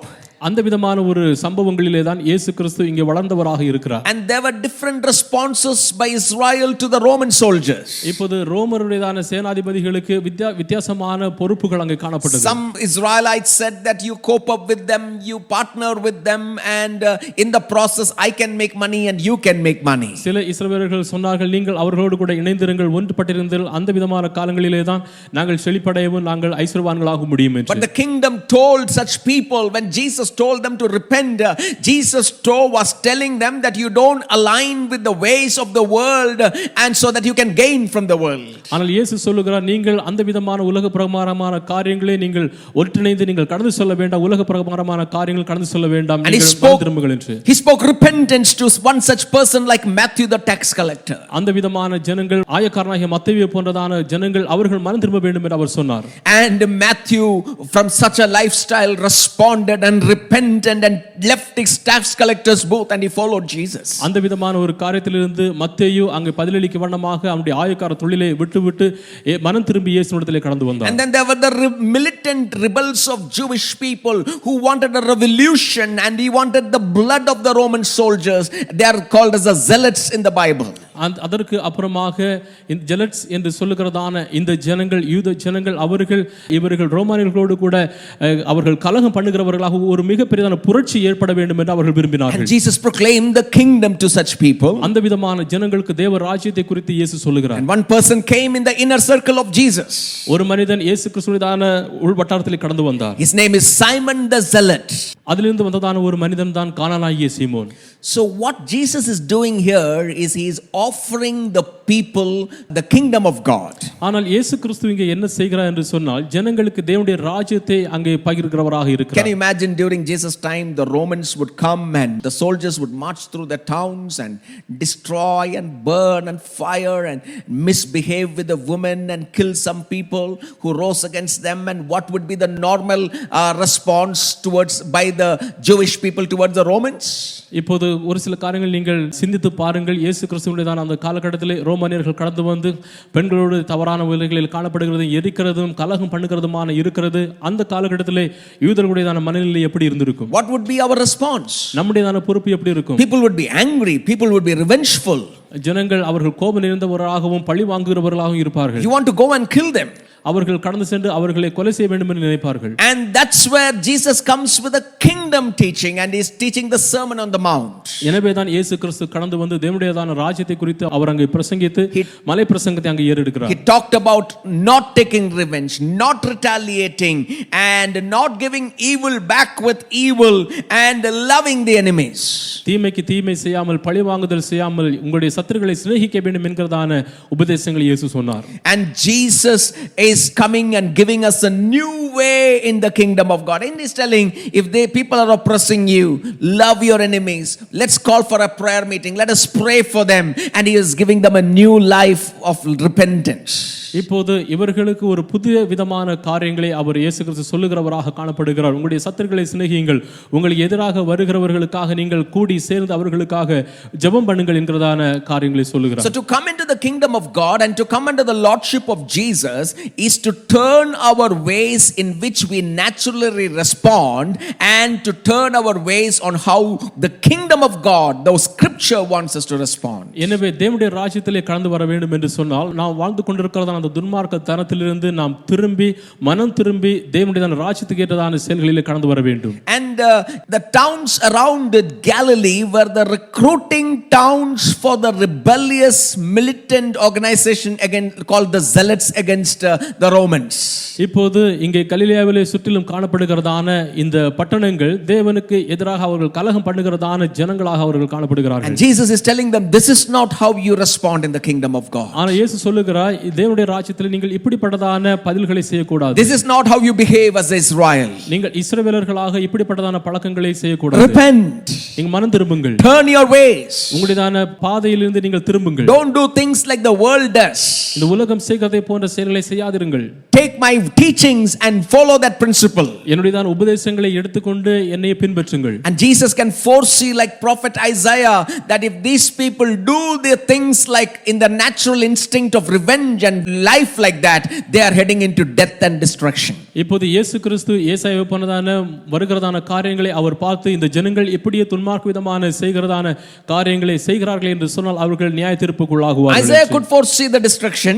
அங்க வர இருந்ததான அந்த அழிவை பற்றி ஏசாயாவால் பார்க்க முடிந்தது. And Jesus can foresee the destruction if people are behaving in the carnal way, in the natural way. இந்த இயற்கை சார்ந்தான இந்த விதமான காரியங்களை துன்மார்க்க காரியங்களை ஜனங்கள் செய்கிறார்கள் என்று சொன்னால் இயேசுவாலையும் இந்த வர இருக்கிறதான அந்த அழிவை அவராலையும் பார்க்க முடிந்தது. So the kingdom of God is an upside down kingdom. It does not think like the world thinks. It does not think like the natural man thinks. It has a new way of peace and life, and it leads to a kind of rest. That's what Jesus says. எனவே தேவனுடைய ராஜ்யம் மேலும் கீழுமாக அசைக்கிறதான ஒரு ராஜ்யமாக காணப்படுகிறது. எனவே இங்கே காணப்படுகிற இந்த ஜனங்களுக்கு இயேசு கிறிஸ்து சொல்லுகிறதான இளைப்பாறுதல் ஆத்தும இளைப்பாறுதல் வித்தியாசமானதாக இருக்கிறது. Jesus says in verse 25 and 26, வசனம் 25லும் 26லும் இயேசு சொல்லுகிறார், அந்த சமயத்திலே இயேசு சொன்னதாவது, பிதாவே, வானத்துக்கும் பூமிக்கும் ஆண்டவரே, இவைகளை ஞானிகளுக்கும் கல்விமான்களுக்கும் மறைத்து பாலருக்கு வெளிப்படுத்தினபடியினால் உம்மை ஸ்தோத்தரிக்கிறேன். ஆம் பிதாவே, இப்படி செய்வது உம்முடைய திருவளத்துக்கு பிரியமாயிருந்தது. see what Jesus is telling us. இயேசு கிறிஸ்து இங்கே சொல்லுகிறதை The பாருங்கள். kingdom of God has been hidden from the wise and the learned, and it has been given to little children who believe in Jesus Christ. தேவனுடையதான ராஜ்யம் ஞானவான்களுக்கும் கல்விமான்களுக்கும் மறைத்து பாலருக்கு வெளிப்படுத்தபடியினால் உம்மை ஸ்தோத்தரிக்கிறேன். Who are in fact the major followers of Jesus then? அப்படியானால் இயேசு கிறிஸ்துவை பின்பற்றினதான உண்மையான அந்த பின்பற்றாளர்கள் யார்? They were unschooled fishermen. அவர்கள் படிப்பறிவில்லாத மீனவர்கள். They were the poor people. அவர்கள் ஏழையவர்கள். Of course there were some rich and influential who became like children and entered the kingdom of God. உண்மையாகவே அங்கே ஐஸ்வர்யவான்களும் சில விதமான வளவான்களும் காணப்பட்டார்கள் தேவனுடைய ராஜ்யத்தில் But பிரவேசிக்க. unless we become like a little children, innocent, and receive the words of Jesus and repent, the kingdom of God cannot come to us. ஆனால் நாம் சிறு குழந்தைகளைப் போல நம்மை தாழ்த்தி சிறு குழந்தைகளுடைய இருதயத்தை போல நம்ம ஆக்காவிட்டால் தேவனுடைய ராஜ்யத்தில் பிரவேசிக்க முடியாது. And in verse 27 Jesus says, வசனம் 27லே இயேசு சொன்னார், all things have been committed to me by my Father. சகலமும் என் பிதாவினால் எனக்கு ஒப்பு கொடுக்கப்பட்டிருக்கிறது. God has given Jesus everything under the earth. இயேசு கிறிஸ்துவுக்கு பிதாவானவர் இந்த உலகத்திலே காணப்படுகிற எல்லாவற்றையும் அவர் கொடுத்தவராக இருக்கிறார். For God so loved the world that he gave his only begotten son, the Bible says. வேதம் சொல்லுகிறது, தேவன் தன்னுடைய ஒரே பேரான குமாரனை அவர் நேசித்தார். And in John chapter 3 verse 35, the Father loves the Son and has placed everything in his hands. யோவான் 3வது அதிகாரம் 35வது வசனத்திலே பிதாவானவர் குமாரனில் அன்பாயிருந்து எல்லாவற்றையும் அவர் கையில் ஒப்பு கொடுத்தார். So Jesus owns everything. இயேசு கிறிஸ்து எல்லாவற்றுக்கும் சொந்தக்காரராக இருக்கிறார். And here Jesus says in Matthew 11 that all things have been committed to me by my Father. இங்கே மத்தேயு 11வது அதிகாரம் 27வது வசனத்திலே சொல்லுகிறார், சகலமும் என் பிதாவினால் எனக்கு ஒப்பு கொடுக்கப்பட்டிருக்கிறது. All authority, எல்லா அதிகாரமும், all dominion, all inheritance of heavens and earth belong to Jesus. பரலோகத்திலே காணப்படுகிறதான எல்லா விதமான ஆளுகைகளும் எல்லா விதமான சொந்த கிரியைகளும் அவருக்கே சொந்தமானது. And he is willing to give us his riches, eternal riches for those who believe in him. நித்தியமான அந்த ஐஸ்வரியத்தை அவருடைய பிள்ளைகளுக்கு கொடுக்க விரும்புகிறார். Read verse 27 once again. வசனம் 27 மறுபடியும் படிக்கலாம். சகலமும் என் பிதாவினால் எனக்கு ஒப்பு கொடுக்கப்பட்டிருக்கிறது. பிதா தவிர வேறொருவனும் குமாரனை அறியான். குமாரனும் குமாரன் எவனுக்கு அவரை வெளிப்படுத்த சித்தமாய் இருக்கிறாரோ அவனும் தவிர வேறொருவனும் பிதாவை அறியான். You know, Jesus reveals God to us. இயேசு கிறிஸ்து தேவனை நமக்கு வெளிப்படுத்துகிறவராக இருக்கிறார். He is not just any other prophet like Isaiah. ஏசாயாவோ அல்லது மற்ற விதமான தீர்க்கதரிசிகளைப் போல இவர் அல்ல. He is the very embodiment of God. ஆனால் அவர் தேவனுடையதான சாயலாக காணப்படுகிறார். He is the God of Israel become human for us. இஸ்ரவேலுடையதான தேவன் மனுஷ ரூபம் எடுத்திருக்கிறார். And the Father calls him the Son of God. பிதாவானவர் அவரை குமாரன் என்று அழைக்கிறார். So the point is, how do you recognize Jesus for who he is? இயேசு கிறிஸ்து எப்படிப்பட்டவர் என்று நீங்கள் எப்படி அறிந்து கொள்கிறீர்கள்? Are you willing to surrender to his ways and repent and walk in his ways? நீங்கள் உங்களுடைய வாழ்க்கையை அவரிடத்திலே ஒப்பு கொடுத்து விட்டு உங்களிடத்தில் அவருக்கு திரும்பி அவருடைய சமூகத்தில் வருகிறதற்கு ஆயத்தமுள்ளவர்களாக இருக்கிறீர்களா? He offers his love to you. அவருடையதான அன்பை உங்களுக்கு He offers his அளிக்கிறார். grace to you. அவருடைய கிருபையை உங்களுக்கு அளிக்கிறார். And Jesus in fact says that if you take his ways and his love and his grace, that way will lead to true rest in your life. இயேசு கிறிஸ்து அங்கே சொல்லுகிற அவருடையதான கிருபையும் இரக்கத்தை நீங்கள் எடுத்துக் கொள்ளுகிறீர்கள் என்று சொன்னால் அவருடையதான இளைப்பாறுதலை அவர் அளிக்கிறவராக இருக்கிறார். If you repent, நீங்கள் மனம் திரும்பினால், if you take the words of Jesus, இயேசு கிறிஸ்துவின் வார்த்தைகளை நீங்கள் எடுத்தால், if you follow the principles of the upside down kingdom, மேல்நிலை இருக்கிறதான அந்த பரலோக ராஜ்யத்தினுடையதான கொள்கைகளை நீங்கள் சுமந்து கொள்கிறீர்கள் you என்று will சொன்னால், truly find rest. நீங்கள் உண்மையாகவே இளைப்பாறுதலை கண்டு Verse கொள்வீர்கள். 28 to 30. வசனம் 28 இலிருந்து 30 வரையிலும், வருத்தப்பட்டு பாரம் சுமக்கிறவர்களே, நீங்கள் எல்லாரும் என்னிடத்தில் வாருங்கள், நான் உங்களுக்கு இளைப்பாறுதல் தருவேன். நான் சாந்தமும் மனத்தாழ்மையுமாயிருக்கிறேன். என் நுகத்தை உங்கள் மேல் ஏற்றுக்கொண்டு என்னிடத்தில் கற்றுக்கொள்ளுங்கள், அப்பொழுது உங்கள் ஆத்துமாவுக்கு இளைப்பாறுதல் கிடைக்கும். என் நுகம் மெதுவாயும் என் சுமை லகுவாயும் இருக்கிறது. Jesus says, come to me. இயேசு சொல்லுகிறார், என்னிடத்தில் வாருங்கள். Who is to come? யார் வர வேண்டும்? All those who are weak and burdened.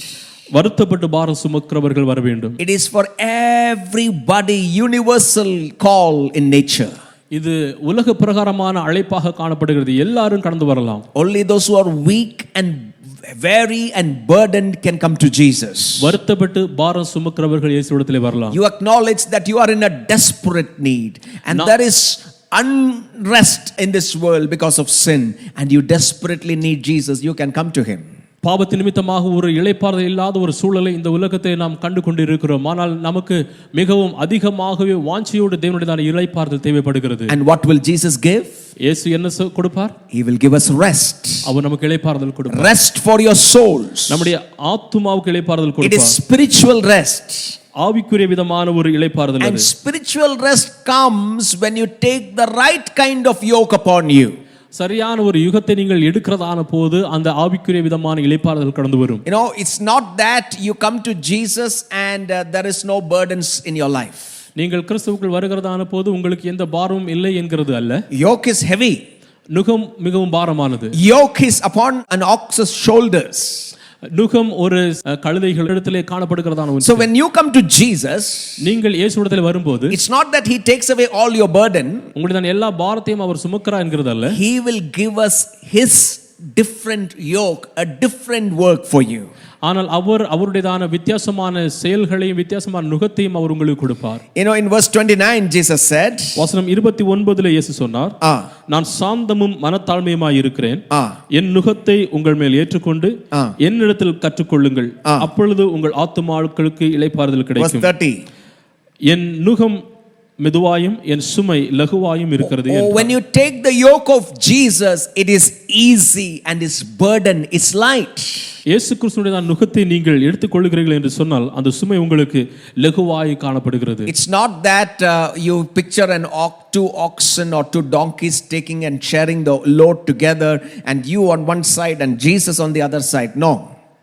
நீங்கள் இரண்டு கழுதைகளையோ அல்லது எருதோ அவர்கள் சுமக்கிறதான அந்த பாரத்தையும் அந்த நுகத்தையும் நீங்கள் சிந்தித்து பார்க்க வேண்டும். அதிலிருந்து இயேசு கிறிஸ்து பாதியான பாரத்தை சுமக்கிறார் என்கிறது அல்ல. It is like a ox wagon where the ox had load in its back, but now the load has been attached to the wagon and the ox is just walking with that weight. இப்போது அந்த குதிரைகளிலோ அவைகள் காணப்படுகிறதான அந்த பாரமானது அந்த சுமையானது அந்த வண்டியிலே அவர்கள் வைத்து இழுக்கிறதான அந்த அனுபவத்தோடு கூட மாத்திரமல்ல, it is lighter than the ox carrying it on itself. ஆனால் அதை விடவும் மிகவும் லகுவானதாக இது காணப்படுகிறது. Now there is a wagon that is carrying it. இங்கே ஒரு அது அந்த வண்டி அது சுமந்து செல்கிறது. Or if it is a traveler that is walking with a big 20 kg load in his back, ஒரு பயணம் செய்கிறதான ஒரு மனிதன் தன்னுடையதான முதுகிலே 20 கிலோவுக்கு அதிகமான பாரமான எடையை சுமக்கிறதான ஒரு அனுபவம். when you take the yoke of Jesus, ஆனால் இயேசு கிறிஸ்துவுடையதான அந்த நுகத்தை நீங்கள் எடுக்கிறதான போது, it is like having a balancing stick on your back. அது உங்களுடையதான அந்த முதுகிலே அது ஒரு சமமான ஒரு பாரமாக இருக்கிறதான போன்று, where you can balance your load on both sides and your walk becomes easy. அதற்கு அப்புறமாக நீங்கள் உங்களுடையதான பாரத்தை இரண்டு பகுதிகளிலும் சமமாக நீங்கள் இருக்கிறதான போது உங்களுடையதான பாரம் மிகவும் லகுவாக இருக்கும். Dear friends, அருமையான நண்பர்களே, receiving Jesus does not mean that all your burdens are taken off. இயேசு கிறிஸ்துவை நீங்கள் பெற்றுக்கொள்கிறது என்று சொல்லுகிறது உங்களுடையதான பாரங்கள் எல்லாம் எடுத்துக்கொள்ளப்படுகிறது என்று அர்த்தமல்ல. John, after following Jesus, he is in prison and he is still in doubt. இயேசு கிறிஸ்துவை பின்பற்றினதற்கு அப்புறமாகவும் யோவான் சிறைசாலையிலே காணப்படுகிறார். And he is still in doubt. அவர் இப்போதும் அவிசுவாசத்திலும் காணப்படுகிறார். But God's grace is sufficient for him. ஆனால் தேவனுடையதான கிருபை அவருக்கு His போதுமானதாக burden இருக்கும். can become light knowing that God is with him. தேவன் அவரோடு கூட இருக்கிறார் என்கிறதை அறிந்து கொள்கிறதான போது அவருடையதான பாரம் லகுவாக மாறும். So the yoke, it means we have work to do in the kingdom of God. நுகம் என்று சொல்லுகிறதான போது தேவனுடைய ராஜ்யத்திலே நாம் செய்கிறதற்கு என்றும் ஒரு வேலை He இருக்கிறது. gives us the kingdom mantle, kingdom work. ராஜ்யத்திற்குரியதான செயல்களையும் வேலைகளையும் அவர் கொடுக்கிறார். You know, in the Old Testament, when the Israelites were under the bondage of the Egyptians, the Bible tells that they were under the yoke of the Egyptians. இஸ்ரவேல் ஜனங்கள் எகிப்தியருக்கு அடிமைகளாக இருக்கிறதான போது வேதம் சொல்லுகிறது அவர்கள் எகிப்தியருடையதான நுகத்திலே காணப்பட்டார்கள். And when they were delivered, God said that you have been taken off the yoke of the Egyptians. ஆனால் அவர்கள் விடுவிக்கப்பட்டதான போது தேவன் சொல்லுகிறார் அந்த எகிப்தியருடையதான அந்த நுகத் போன்றதான அடிமைத்தனத்திலிருந்து நீங்கள் விடுதலையாக்கப்பட்டீர்கள். And then in Jeremiah chapter 30 verse 8 and 9, the Lord says that instead they will serve the Lord their God, David their king, whom I will raise up for them. In other words, when that yoke of the world is removed, God will give his rule and his lighter yoke upon us. எரேமியா 30வது அதிகாரம் 8வது வசனத்திலும் 9வது வசனத்திலும் அவர் பார்க்கிறதான போது அந்நாளிலே நான் அவன் நுகத்தை உங்கள் கழுத்தின் மேல் இராதபடிக்கு உடைத்து உன் கட்டுகளை அறுப்பேன் என்று சேனைகளின் கர்த்தர் சொல்லுகிறார். அந்நியர் இனி அவனை அடிமை கொள்வதில்லை. தங்கள் தேவனாகிய கர்த்தரையும் நான் தங்களுக்கு எழுப்ப போகிற தங்கள் ராஜாவாகிய தாவீதையுமே செவிப்பார்கள். Amen. So here we can find that when that yoke of slavery of sin or the bondage of Egypt is lifted up, God will give us a lighter yoke, the yoke of the kingdom and the work of the kingdom. இப்போது எகிப்தியருடையதான அந்த நுகம் போன்றதான பாரத்தின் அடிமைத்தனத்துக்குள்ளதாக இஸ்ரவேல் ஜனங்கள் காணப்பட்டதான போது தேவன் அவர்களை அங்கிருந்து விடுவித்து லகுவான பரலோகத்திற்கு ஏதுவான அந்த நுகத்தை அவர் கொடுக்கிறார். Now what's happening over here? இங்கே என்ன நடைபெறுகிறது? It's not easy to follow Jesus. It's difficult. இயேசு கிறிஸ்துவை பின்பற்றுகிறது மிகவும் எளிமையானது அல்ல, அது கடினமானது. Jesus knows that and he gives us that offer. இயேசு கிறிஸ்துவுக்கு அது தெரியும். எனவேதான் அவர் அப்படிப்பட்டதான ஒரு காரியத்தை அவர் நமக்கு அளிக்கிறவராக இருக்கிறார். When you follow Jesus, இயேசுவை நாம் பின்பற்றுகிறதான போது you cannot follow the natural way.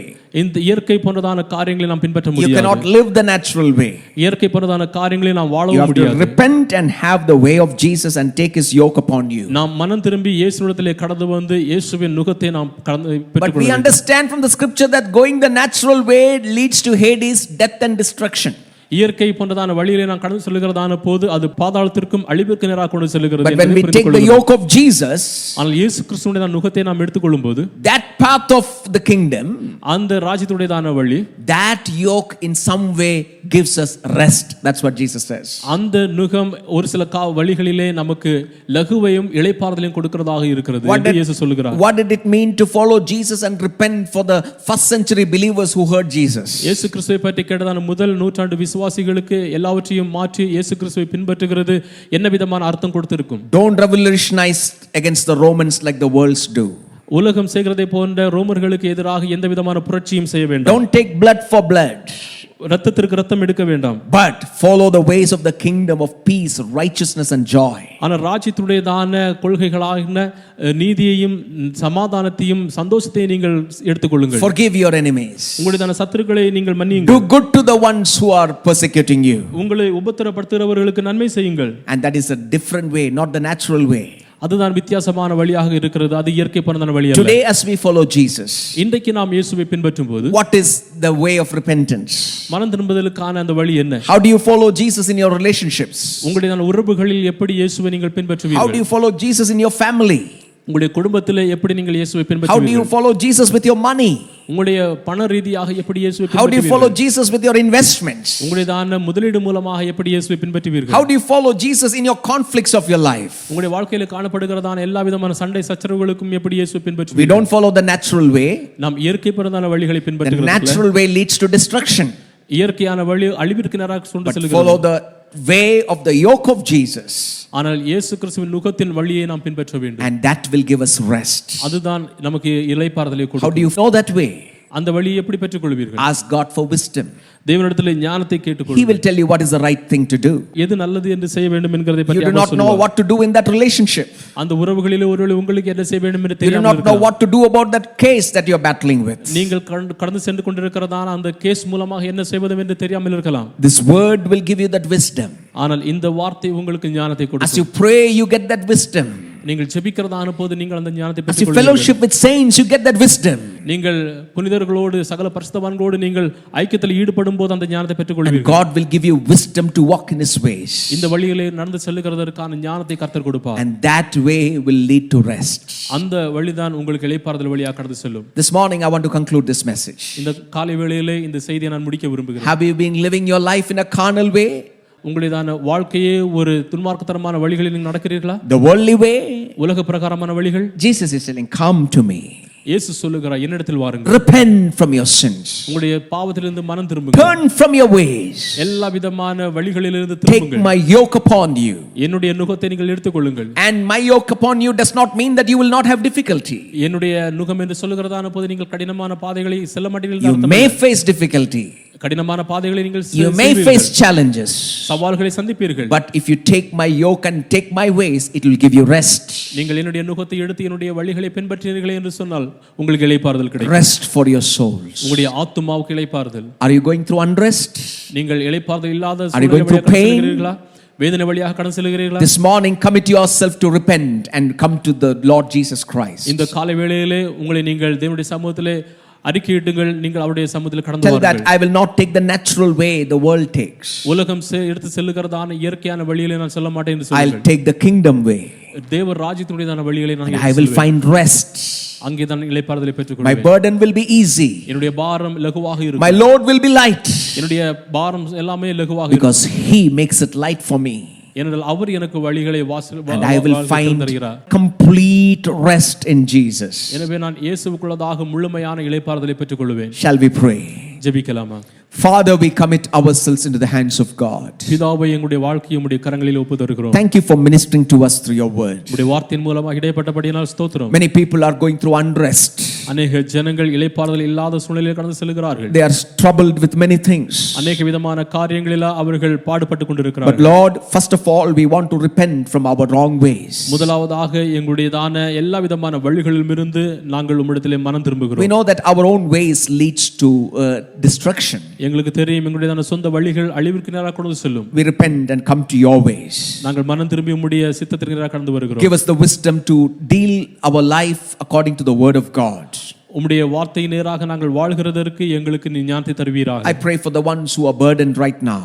இப்போது தங்களுடைய வாழ்க்கையிலே பாரத்தோடு இருக்கிறதான ஜனங்களுக்காக ஜெபிக்கிறேன். Lord, I pray that you will comfort them right now. நீர் அவர்களை ஆறுதல் படுத்துவீராக இப்போது. That they will find rest for their souls. அவருடைய ஆத்துமாவுக்கு இளைப்பாறுதலை பெற்றுக் And கொள்வார்கள். as they follow you right now, அவர்கள் இப்போது உம்மை பின்பற்றும் போது that their load will become easy and the burden will become light. அவருடைய சுமையும் பாரமும் எளிமையாகவும் லகுவானதாகவும் காணப்படட்டும். Pray for healing upon your people. உம்முடைய ஜனங்கள் மீது சுகத்தை Pray கட்டளையிடுகிறோம். for rest upon your people. ஜனங்களுக்காக இளைப்பாறுதலுக்காக ஜெபிக்கிறோம். And we pray that we will be able to follow your ways than the ways of this world. இந்த உலகத்தின் வழிகளை விடவும் உம்முடைய வழிகளை நாங்கள் பின்பற்றி அதற்காக கடந்து வருவோம். Bless your people. உம்முடைய பிள்ளைகளை ஆசீர்வதிப்பீராக. Thank you for giving us a wonderful service. நல்ல ஒரு ஆராதனை கொடுத்தபடியால் ஸ்தோத்திரம். We give you the glory and honor.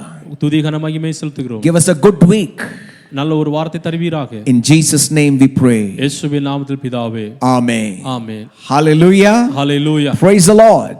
கர்த்தருக்கு ஸ்தோத்திரம். En atmaave கர்த்தரை ஸ்தோத்திரி. என் முழு உள்ளமையோட பரிசுத்த நாமத்தை ஸ்தோத்திரி. என் ஆத்துமாவே கர்த்தரை ஸ்தோத்திரி. அவர் செய்த சகல உபகாரங்களை மறவாதே. Amen. ஆமென். நம்முடைய கர்த்தராகிய இயேசு கிறிஸ்துவின் கிருபையும் பிதாவாகிய தேவனுடைய அன்பும் பரிசுத்த ஆவியானுடைய அந்யோன்யமும் ஐக்கியமும் சுகமும் பலமும் பாதுகாப்பும் என்னும் என்று சதா காலங்களிலும் நம் அனைவரோடும் கூட இருப்பதாக. Amen. Amen. Hallelujah. Hallelujah. God richly bless you. ஆண்டவர் உங்களை அபரிவிதமாக ஆசீர்வதிப்பாராக. Have a wonderful week. ஆசீர்வாதமான ஒரு வாரமாக இந்த Do வாரம் get in touch with us for prayer and other spiritual needs. ஆவிக்குரிய மற்ற தேவைகளுக்கும் ஜெபத்திற்கும் நீங்கள் எங்களை அணுகுங்கள். God bless you. ஆண்டவர் ஆசீர்வதிப்பாராக.